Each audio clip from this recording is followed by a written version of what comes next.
Hello Goobers, it's me, your favorite Goober, and I have a bit of a longer-winded video than usual, just because I have a handful of things I want to talk about.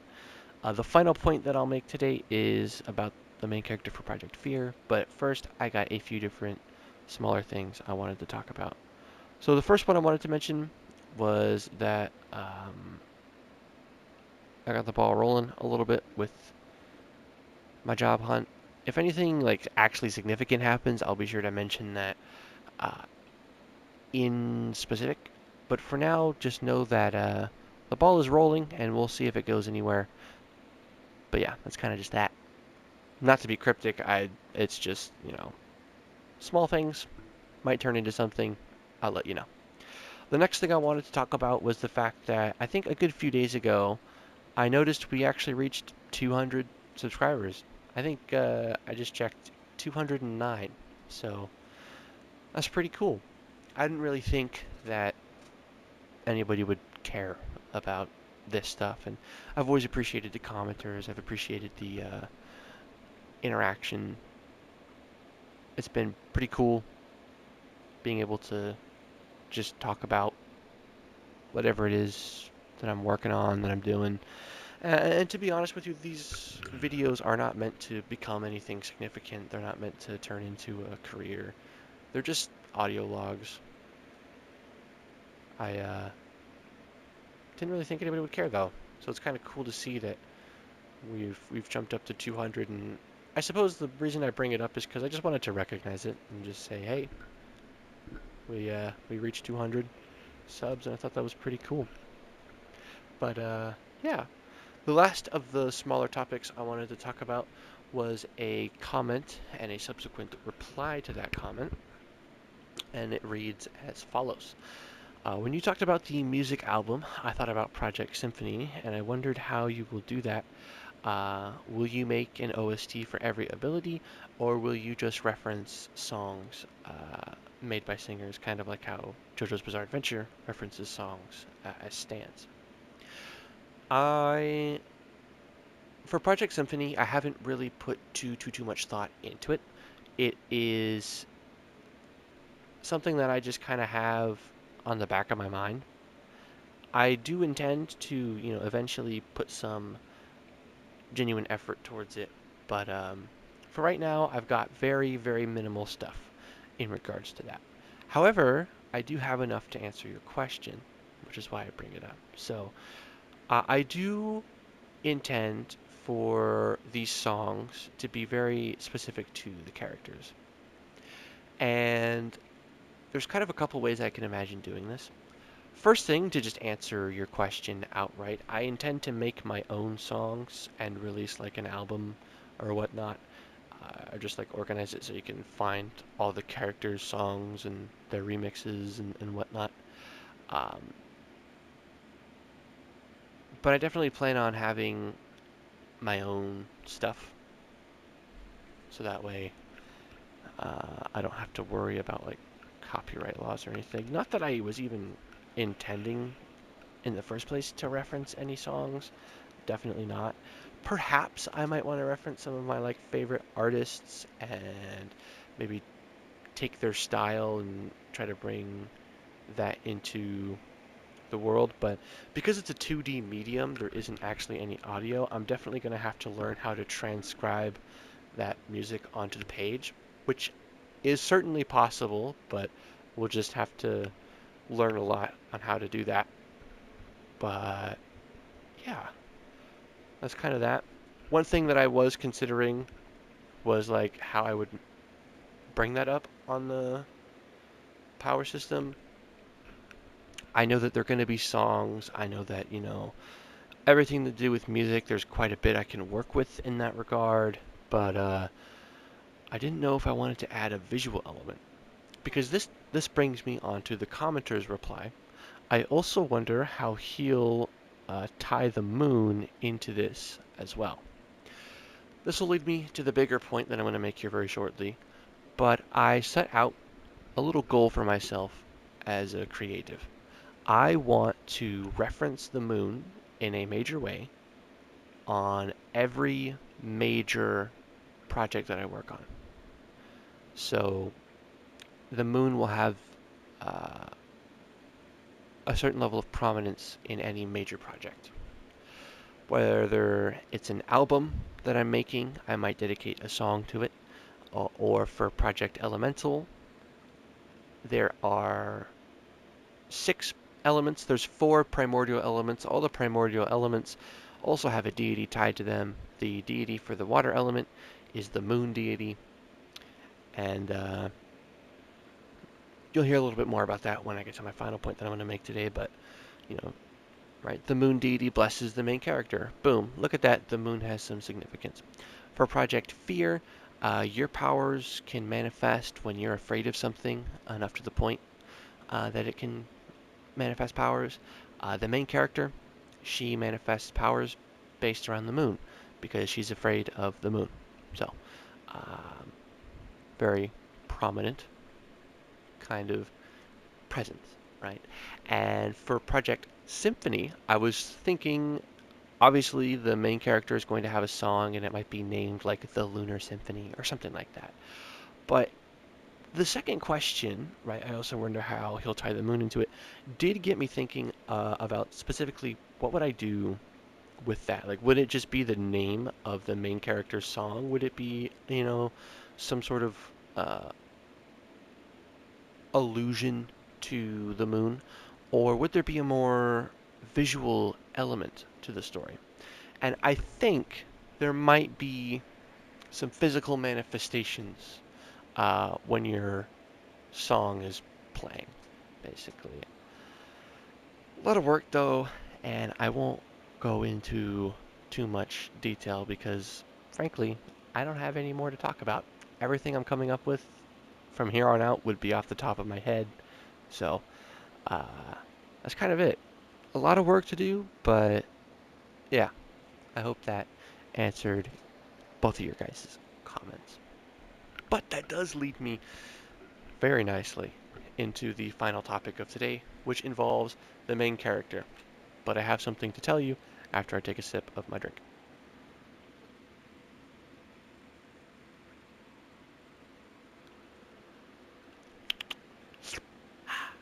Delicious. Okay, this is my second attempt at making this video. My second real attempt. On my first attempt, I came up with a rough draft for an answer.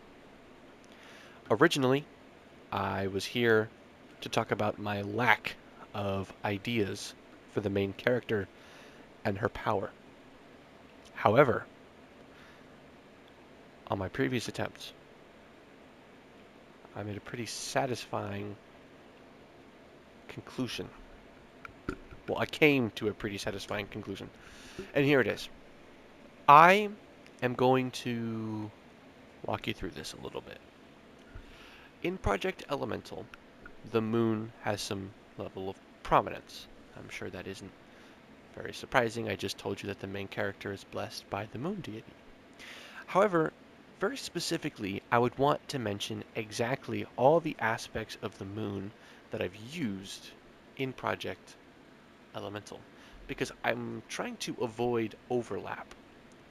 So here it goes. In Project Elemental, here's what I used.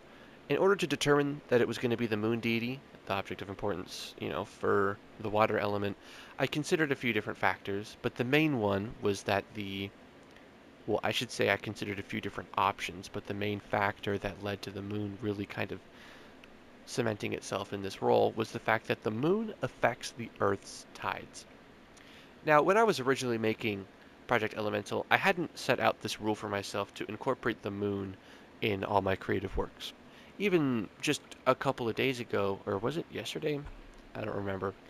A day or two ago, I revised the statement about the moon and turned it into what you now know as every major project. I hadn't had that description be so clear. It was more vague. But before even that idea had come to mind, I just liked the moon. So I wanted to incorporate the moon somehow, and these details just kind of worked out in my favor. So here we are, where the main character is, blessed by the moon deity. And I got there because the moon affects the Earth's tides. It literally has an effect on the water of Earth. Boom, worked out nicely. I'm running with it.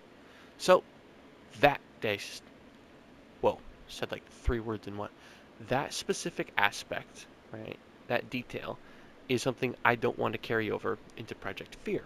So Earth affects, or the moon affects the Earth's tides. Not going to use that detail. Okay. Next, there is a level of importance set on the different phases of the moon.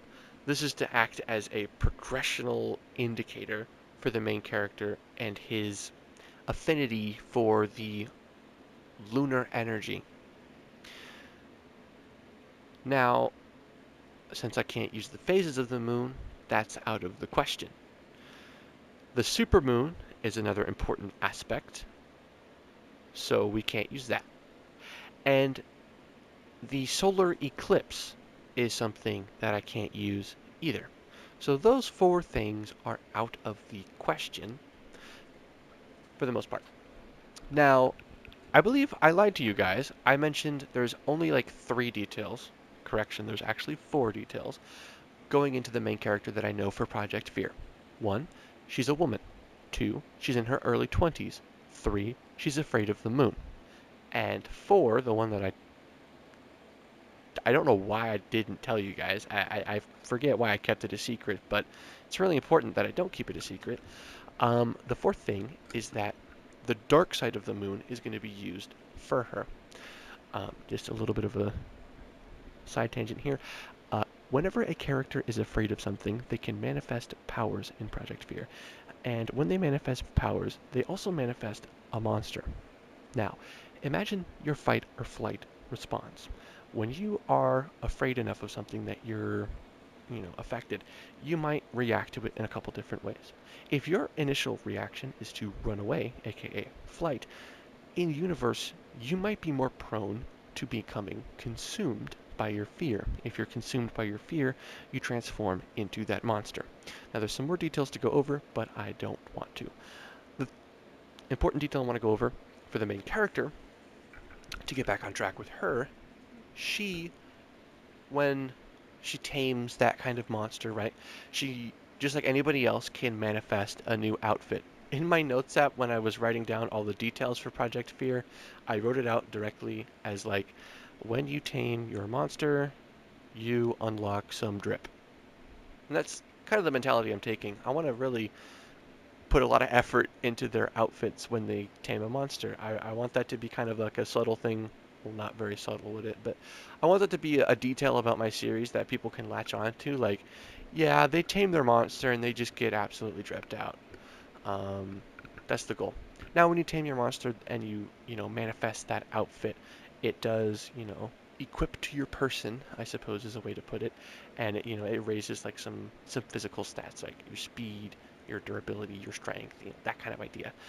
Anyway, the point being, this represents the dark side of the moon. That's going to be her monster. So that aspect is being used for Project Fear, dark side of the moon. Okay, cool. That leaves a bunch of other things. And I've been taking a very scientific look at things. I haven't really been taking a very folklore, religious, or kind of like that kind of perspective on things, right? Like there's no cultural stuff. It is all more scientific focused. And that can be seen in the idea that I came up with on my last attempt at this video, because I was workshopping some ideas, just spitballing off the top of my head, and I actually landed on something that I am going to explore. Because it does still work for the dark side of the moon. I think it still fits, thematically along with that. So the monster side kind of makes sense. And here goes. I was asking myself, why is this girl afraid of the moon, right? Why is that? And I'm going to come at it from the perspective that, when you're younger, you don't really grasp the full nuance of a situation. So here's the story. Her father is an astronaut, and along with a couple other astronauts, he's sent on a mission to the moon. Um, they are there to collect samples of the moon's surface for the fact that, you know, any scientist wants to study, you know, the moon, you're going to want samples. So their mission was to just A, get to the moon, right? That is significant enough in and of itself. B, collect samples of the lunar surface from both the dark side of the moon and the surface that we are all very familiar with because it is, I want to say the term is tidally locked with the Earth. It does not rotate. You will see that same face of the moon on the day you die, and your great to the 13th powered great great grandchild is going to see the very same face of the moon that you have, right? Every human in history, every animal that ever looked into the night sky has seen the very same face of the moon that you have. So, in that way, every living being is connected via the moon. We've always seen the same moon as our ancestors to come and our ancestors of a long lost history, right? Pretty cool stuff to think about. But anyways, her father on a mission to the moon, a couple other scientists to collect some lunar surface samples to bring back to Earth. However, some scientific oversight led to, which is kind of ironic, mind you, the surface of the moon is very particular. And if you're not careful, it can be dangerous. And so, due to some oversight, the surface of the moon maybe gets kicked up for whatever reason. Maybe the landing was a little faulty or whatever. Maybe the trajectory calculations were off by just a smidgen and the ground was uneven and it shook up the ground and the dust got into a place it shouldn't have and it caused a critical failure which meant that the team of astronauts could not return to Earth. Catastrophic failure, a loss of 3 lives, 3 or 4. I don't actually know how many people they send to the moon. I have to imagine it's 3 to 4. I never looked up that specific fact, so I guess bear with me. But this young girl, traumatized by the fact that the surface of the moon caused her father not to return to Earth, develops a fear of the moon and its surface. Obviously, that's a child's perspective. In reality, a couple things went wrong. There was some oversight in the design, which even allowed the fact that it even allowed for the dust to cause such a critical failure. That's a major blunder. The fact that the calculations were off by a smidgen to even allow for that incident to occur, that's a major blunder. So there is fault to be had elsewhere, but because of her limited childlike perspective, she is afraid of the moon. Boom, boom, bam. I was like, this works well. I'm going to run with it. And so now, this is where I'm lost. How do I manifest that specific fear as a power? Because for Project Fear, right, you may or may not be familiar with how the powers manifest, but to put it simply, it's kind of a way for you to take control of your fear.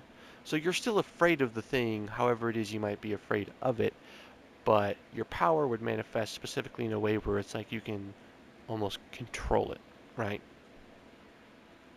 Whether you're afraid of vehicles and you can literally puppeteer a vehicle, or you're afraid of not knowing what's behind a door, so you can summon doors where you always know where they're going to lead, right? The doors act as like portals, but I won't dive further. I'm going to keep my train of thinking going smoothly, hopefully. I don't want to derail it. So now I've got to think about that, right? Okay, you're afraid of the surface of the moon. How does that manifest? Okay, so it destroyed your father's electronics. Um, okay, destroyed systems. How would you want to control that? I wish that I could control it. So I was thinking maybe I can just have this kind of dust power where she can use it There's a few different applications for it. It is the moon's surface has a lot of different like properties to it. I don't remember everything off the top of my head, so do bear with me. I'll have to do some research in that regard to really build a better understanding of what her powers could do. But I think that her being able to literally control and kind of like summon this lunar dust would be a pretty fun power. And it's not too flashy, but I just think it's cool. And I like the story that I've developed. I really like how it gives the character an honest reason to be afraid of the moon. And it really does explore that kind of childhood perspective on things where it's like, there were scientists at fault, but she saw the moon destroying her father's, way back home. And so, yeah, that's just something that I thought was pretty neat when I came up with it off the top of my head on my previous attempt. It was kind of like a think aloud, but then I wanted to restart, so the think aloud didn't really happen because I already thought about it, right? But here we are. That is my latest update in general for a handful of things. And I hope to see you all tomorrow. But that is everything for today. I am excited to upload this and head to bed. So, with that being said, good night and good luck. I hope you all have an absolutely fantastic day. Goodbye.